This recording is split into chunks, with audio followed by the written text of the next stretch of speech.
I got involved in selling bats because I was involved with an adult amateur baseball league called the NABA. Okay. And from that, I talked to people, and they came out and did my show. I did an expo. Okay. And I went to actually Hoosier Bat at the time. And I said, hey, I'm on the West Coast. Would you like a sales rep in L.A.? They said yes, and there you have it, back in 1996. Okay, so 1996. So since then, do you sell to all the clubs, the Dodgers only, or? I have better relationships with some than others. The Dodgers, the Giants, the Padres. A lot of the West Coast teams I do have relationships with. Okay. And so I go more so to them, especially at spring training. So anybody at spring training in Arizona, then I have great relationships with most all those guys. Okay, and explain to us how it works. I mean, you come into a clubhouse, you bring different bats with you, and do you basically just let the players pick the bats up and play with them, or how does it work? Yeah, more so now I've kind of just left it. I'll just whatever they want. But in the past, I would bring a whole bag of bats in and see what they want. At spring training especially, we'll bring a whole bag of goodies. Okay. And we'll have players trying them for BP. We'll have players just touch and feely. Hey, come on, guys, here, touch this and see how you like it. What's your feel? How do you want a combo bat? Something between this model and that model. So we customize as well. Phoenix Bat does a lot of customizations for the players. That's kind of what we're finding out by talking to players, is that everything is so specific to them.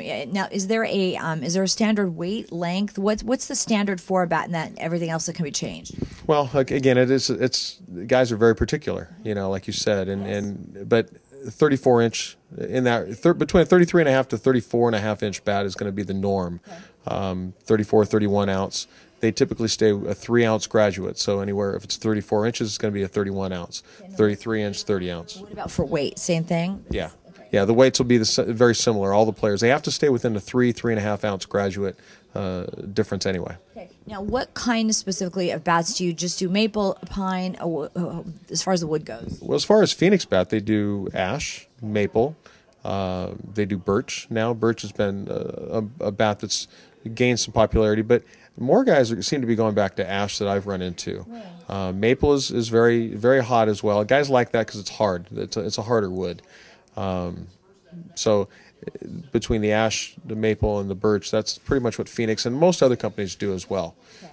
Yeah. So what makes your bats different from other people's bats, do you think? What makes a Phoenix bat different from another kind of bat? As far as Phoenix Bat, they really put a lot of care into making the bats. When they're measuring the bats out and they're weighing the bats, they try to be as particularly close to exactly what the player wants. I mean, the player can tell the difference. If it's a quarter of an ounce different, they can feel it. And maybe those aren't going to be their gamers. They're going to turn that into a practice bat. Okay. But yeah, just trying to Phoenix Bat just really tries to give them the best that they can. Got quality as well as even what they look like. There's some players that say, I don't want to use that bat. It looks too good. Exactly. So that the guys come to me and, hey, can you give me something we want to put on our wall or whatever. So yeah, they like to they're collectors too. Some of these guys, they love collecting them and putting them on their wall at home. Okay, now do you do like the two-tone bats? When you bring bats, are they all one color? Are they two colors? How's that work? Yeah, no, Major League Baseball actually came down with something this year where originally they had to be two-tone if you were going to do maple. But they've kind of separated that a little bit, gone back. But most guys, they like the one color. Okay. A lot of guys, you'll see some of the two-tones, but not as much, I don't think. A lot of guys really like to go with the raw now, which is no finish at all. Right. They like that natural, clean feel. So a lot of guys go with that. All right, now talk about specifically some of the players here at the Dodgers that you've sold bats to. Xavier Paul is, I think, a great new ball player with the Dodgers, and he's got a lot of years ahead of him. Okay. I've done bats for Belliard, for Call. Who else is in the clubhouse here? I've done bats for James Loney. Actually, James has been a good supporter of Phoenix Bats in the past, and the kind of guys come and go, with bats and what they're hot with sometimes, what they're not. So. And then how many do you usually sell at once? Is it like a box of bats, or how does it work? Yeah, it's usually sometimes if you're just trying to get in with a player, you're going to do 3. I mean, you'll do 1 bat for a player, but typically it'll be 6 to a dozen sticks per order for a guy, so that they last a little while.